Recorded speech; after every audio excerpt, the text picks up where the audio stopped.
Investment in securities are subject to market risk. Please carry out your due diligence and read all the related documents carefully before investing. Channel को subscribe करना ना भूलें और हमारे ताज़ा video सबसे पहले देखने के लिए बेल आइकन को दबाएं।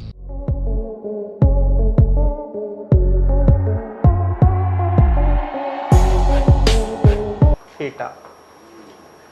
अब देखो भाई, ये बताता है टाइम डीके को। आप टाइम को कंट्रोल कर सकते हैं क्या? आप में से कोई ऐसा है टाइम को कंट्रोल कर ले?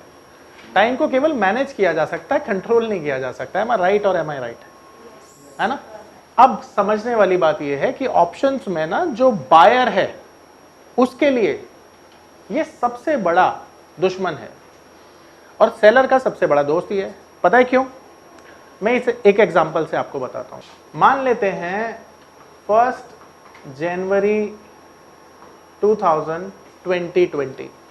क्या आप ये प्रिडिक्ट कर सकते हैं कि 2 जनवरी 2020 को मार्केट कहां होगा? कोशिश करते हैं ना, और कोशिश में कभी आप कामयाब हो जाते हैं, जिसे हम तुक्का बोलते हैं, और कभी कभी आप एनालाइज करके कामयाब हो जाते हैं, उसे रिसर्च बोलते हैं। अब तुक्के और रिसर्च में अंतर है। रिसर्च भी फेल होती है, तुक्के भी फेल होते हैं।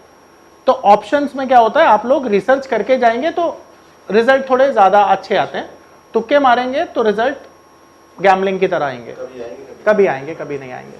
पर एक बात तो तय है ना कि 1 जनवरी जिस दिन निकल गया वो आपकी जिंदगी में कभी नहीं आएगा। 3, 4, 5, 6, 7 तारीखें जरूर आएंगी आपकी जिंदगी में, उनमें हो सकता है प्रॉफिट भी आए, पर जो 1 तारीख निकल गई है ना, वो आपकी जिंदगी में कभी नहीं आएगी। और आपकी क्यों, दुनिया में किसी की जिंदगी में वापस नहीं आएगी। टाइम ट्रैवल पे मैं यकीन करता नहीं हूं, तो उनकी बात मैं कर नहीं सकता। ठीक है, आ रही मेरी बात समझ में? अब ये मैं क्यों बता रहा हूं आपको? इसलिए बता रहा हूं क्योंकि ऑप्शन में जो कंपोनेंट मैंने आपको पढ़ाए थे ना, 2 चीजों के, वो 2 कंपोनेंट क्या होते हैं? एक तो इंट्रिंसिक वैल्यू मैंने पढ़ाई थी और दूसरी पढ़ाई थी टाइम वैल्यू। तो ये जो टाइम वैल्यू का ऑप्शन में कंपोनेंट होता है ना, वो इसी चीज से तय होता है, जिसे हम थीटा बोलते हैं। और ये जैसे बीता हुआ समय लौट के नहीं आता, उसी तरह से ऑप्शन प्रीमियम में टाइम डीके कभी लौट के नहीं आता, ये डेली बेसिस पर नीचे चला जाता है। इसे एक एग्जांपल से समझते हैं। मान लेते हैं कि मैंने बैंक से 100 रुपए का लोन लिया, 10 दिन के लिए लोन लिया था। अगर मैं 20 दिन पैसा यूज करता हूं तो मुझे बैंक को क्या 10 दिन का इंटरेस्ट देना पड़ेगा या 20 दिन का? पर मैंने लोन कितने दिन के लिए लिया था? अब मैं बैंक को अगर 10 दिन में वापस पैसे लौटा दूं तो क्या बैंक मुझसे 20 दिन का इंटरेस्ट लेगा? उतने दिन का लेगा। ठीक इसी तरह से ऑप्शन के प्रीमियम में जो कंपोनेंट है ना, वो पूरी एक्सपायरी के लिए बना हुआ है। कितनी एक्सपायरी के लिए? एग्जाम्पल के तौर पर आप वीकली एक्सपायरी में ट्रेड कर रहे हो तो 7 दिन के लिए बना है, और मंथली में कर रहे हो तो 30 दिन के लिए बना है। नमस्कार दोस्तों, क्या आप स्टॉक मार्केट में शुरुआत करने का सोच रहे हैं और क्या आपको यह समझ में नहीं आ रहा है कि आपकी शुरुआत कहां से होनी चाहिए?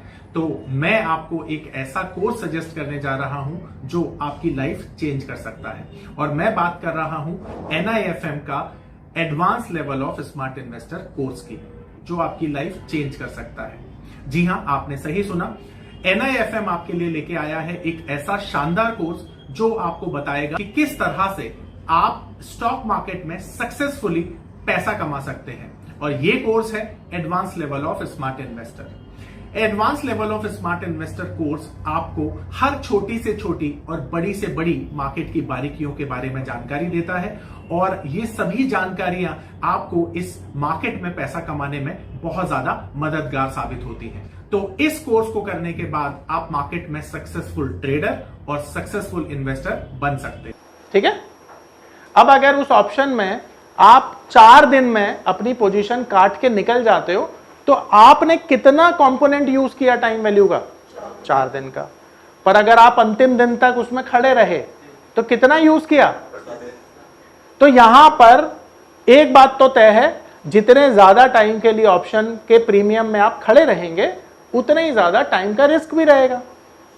अब इसके विपरीत एक और एग्जांपल समझते हैं कि अगर आपने केवल एक ही दिन में ऑप्शन करके निकाल दिया, तो आपने कितने टाइम का टाइम वैल्यू यूज किया, तो वो और कम हुआ। तो इसका मतलब क्या है कि जब भी हम ऑप्शन में काम करते हैं, हमारा सबसे बड़ा रिस्क क्या है, अगर उस ऑप्शन को हम कैरी कर लेते हैं तो वही हमारा सबसे बड़ा रिस्क है, क्योंकि ये जो टाइम का कंपोनेंट है ये डेली बेसिस पर डीके करता है। इसे एक और एग्जांपल से समझते हैं, एक और एग्जांपल, फिर उसके बाद सवाल लेता हूं। मान लेते हैं टोटल प्रीमियम किसी भी कॉन्ट्रैक्ट का, किसी भी स्ट्राइक का 100 रुपए आपने दिया, इसका ब्रेकअप निकालते हैं। इसमें मान लेते हैं 70 रुपए इंट्रिंसिक वैल्यू था और 30 रुपए टाइम वैल्यू था। ये इंट्रिंसिक वैल्यू आ गया, ये टाइम वैल्यू आ गया। तो इंट्रिंसिक वैल्यू का फॉर्मूला तो हमें पता है, स्पॉट माइनस स्ट्राइक और स्ट्राइक माइनस स्पॉट। पर टाइम वैल्यू का फॉर्मूला तो अभी तक मैंने आपको वैसे बेसिकली बताया था, अब वैसे बता देता हूं। अब ये 30 रुपए जीरो हो जाएंगे एक्सपायरी वाले दिन, ये तो सटल है, फिक्स है। तो आपका रिस्क क्या है 100 रुपए में, 30 रुपए, जो कि है ही है। ये दुनिया में कोई बदल नहीं सकता कि ये 30 रुपया जीरो जरूर होगा, चाहे मार्केट कहीं भी जाए, ये तो तय है। पर इसे स्मार्टली आप मैनेज तो कर सकते हो ना, जैसे मैंने आपको बताया टाइम को कंट्रोल नहीं किया जा सकता, मैनेज तो किया जा सकता। अब मैनेज करने के लिए आप क्या करेंगे, पहले तो इसे समझेंगे कि ये मेरा रिस्क क्या है। तो आपका रिस्क क्या हो गया, 30 रुपए टाइम वैल्यू हो गई और 30 दिन का आपको समय मिला, यानी ये टाइम वैल्यू हो गई और ये नंबर ऑफ डेज हो गए जिसके लिए आपने कॉन्ट्रैक्ट होल्ड किया है। तो इसका मतलब क्या है कि अगर मैं हर दिन की टाइम वैल्यू को डिवाइड करके एक दिन की टाइम वैल्यू निकालूं तो वो 1 रुपए आ जाएगी इस हमारे केस में। तो मेरा प्रीमियम डेली बेसिस पर यहां पर कितना ज्यादा गिरेगा, 1 रुपया रोज गिर जाएगा, यही मेरा रिस्क है। अच्छा, अब ये तो बायर की जेब से जा रहा है ना, पर जा किसकी जेब में रहा है, तो जो सेलर है वो तो टाइम इसके लिए फेवर में काम करता है, यानी कि रोज बायर की जेब से ये टाइम वैल्यू निकलेगी और सेलर की जेब में क्रेडिट हो जाएगी। तो सेलर एक्चुअली में किसको कैश करने के लिए काम कर रहा है, टाइम को, है ना। और बायर का रिस्क क्या है, यही टाइम वैल्यू। तो अब टाइम कितना इंपॉर्टेंट है समझ में आ रहा है। अब टाइम के लिए मैं एक थंब रूल दे रहा हूं आपको, ठीक है, ये ऑप्शंस का क्रक्स है एंड बहुत अच्छी चीज सिखा रहा हूं आपको, ध्यान से समझिएगा। अब देखो जो आपका रिस्क है, अब जैसे फॉर एग्जांपल मैं आपसे एक सवाल पूछता हूं और उसके बाद आप रिप्लाई करिएगा। ये पावर ऑफ नंबर थ्योरी इतनी बेहतरीन थ्योरी है कि इसे करने के बाद आप एक अलग अनुभव करेंगे और आपको लगेगा कि शायद इसी चीज की आपको तलाश थी। बहुत सालों की ट्रेडिंग के बाद, इन्वेस्टिंग के बाद आपको शायद ऐसे प्रोडक्ट की जरूरत थी जो मार्केट में आपको वो कॉन्फिडेंस दे पाए, जिस कॉन्फिडेंस के साथ आप रोज पैसा कमा पाए और जितना आप चाहें उतना पैसा कमा पाए। तो हमारी ये जो पावर ऑफ नंबर थ्योरी है, ये आपको आपकी सभी इच्छाओं को पूरा करने के लिए है। और आप देखेंगे कि इस थ्योरी को करने के बाद जो आपका कॉन्फिडेंस है, आपकी जो एक्यूरेसी है, आपकी जो क्षमताएं हैं मार्केट से पैसा कमाने की, वो बहुत ज्यादा बढ़ जाएंगी। और आप देखेंगे कि जो आपने आज से पहले अनुभव नहीं किया था अपनी ट्रेडिंग के दौरान या इन्वेस्टमेंट के दौरान, आप इतना बेहतर अनुभव करेंगे इस कोर्स को करने के बाद। और फिर उसके बाद आपको समझ में आ जाएगा कि ऑप्शन में पैसा बनेगा कैसे। तो मुझे एक बात बताइए, आज से 10 साल बाद मार्केट यहां से ऊपर होगी या नीचे होगी, किसी को कोई डाउट है, नहीं है। पर 10 घंटे बाद मार्केट कहां होगी। तो लॉन्ग टर्म में मार्केट को प्रिडिक्ट करना आसान है ना, शॉर्ट टर्म में तो कठिन है। तो ऑप्शन कहां पर ट्रेड किए जा रहे हैं, शॉर्ट टर्म में, कठिन है। अब इसी तरह से ऑप्शन में अगर किसी को जीतना है तो उसको लॉन्ग एक्सपायरी ट्रेड करनी होती है। अब ये लॉन्ग एक्सपायरी से क्या मतलब है, वीकली और मंथली। तो वीकली और मंथली में से ज्यादा रिस्की कौन सा है, तो ज्यादा सेफ कौन सा है, तो सेफ एक्सपायरी कौन सी है, क्योंकि अगले 30 दिन में मार्केट तुम्हारे रेट पर आ सकती है, पर 7 दिन में गैम्बलिंग है। तो इसका मतलब है अगर तुम्हें ऑप्शन में जीतना है तो कौन सी एक्सपायरी ज्यादा सेफ रहती है, पहली चीज समझ में आ गई। अब दूसरी चीज, टाइम वैल्यू का रिस्क कब खत्म हो जाता है, जब आप इंट्राडे में ऑप्शन करते हो। तो इंट्राडे में तो एक दिन का ही टाइम इंपैक्ट होगा ना। तो ये दो चीजें करके आप टाइम को मैनेज कर सकते हो, कंट्रोल तो तब भी नहीं कर पाओगे। तो ये बायर के लिए, तो बायर को क्या करना चाहिए, ये दोनों चीजें करनी चाहिए। आई मेरी बात समझ में? अब सवाल पूछो। इंट्राडे में टाइम वैल्यू लिमिटेड आपको इंपैक्ट करेगी ना।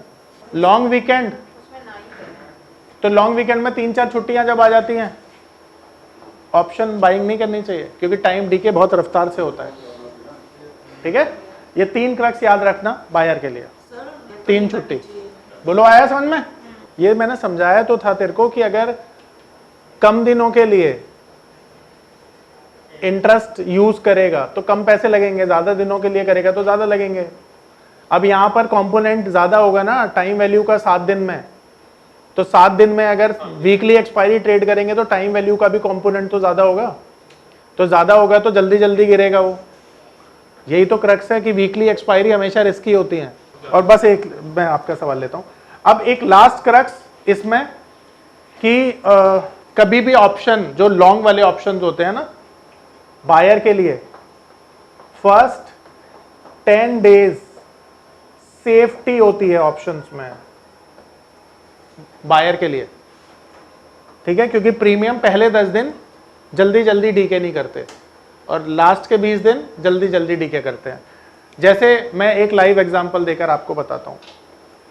मान लो तुम्हारा एग्जाम हो रहा है और तुम्हारे सिर्फ 5 मिनट बचे हुए हैं तुम्हारे एग्जाम खत्म होने में और तुम्हारे 10 क्वेश्चंस रहते हैं, तो तुम क्या करोगे? जल्दी जल्दी पैनिक में आके सवाल लिखने लग जाओगे। तो जब एक्सपायरी क्लोज आती है ना तो ऑप्शंस के प्रीमियम में भी पैनिक आता है, इसीलिए वो जल्दी जल्दी गिर जाते हैं। ठीक है, तो फर्स्ट 10 डेज कॉन्ट्रैक्ट के शुरू में ऑप्शंस बायर के लिए सेफ्टी ज्यादा होती है और लास्ट के 10 दिनों में ज्यादा रिस्क होता है, क्योंकि टाइम वैल्यू जल्दी जल्दी गिरता है और ऑप्शन के प्रीमियम भी गिरते हैं। देखिए टाइम वैल्यू सबसे ज्यादा कहां पर होती है? लेस टाइम वैल्यू होती है इन द मनी में, क्योंकि यहां पे इंट्रिंसिक वैल्यू ज्यादा होती है। एट द मनी में भी केवल टाइम वैल्यू ही होती है, तो टाइम वैल्यू यहां भी हाई होती है। और ओटीएम में तो फिर सारी टाइम वैल्यू है तो वेरी हाई होती है यहां पे। ठीक है, ऐसे समझ लो ये टाइम वैल्यू है। Time value in the money में कम होती है, यहां पर ज्यादा होती है, सबसे ज्यादा यहां पे होती है। 30 दिन में टाइम वैल्यू 0 हो जाएगी, किसका नुकसान और फायदा किसका? नहीं तो हमने कुछ ही सेल करी, समझो ना, तो आपको टाइम वैल्यू तो मिलेगी ना। हमको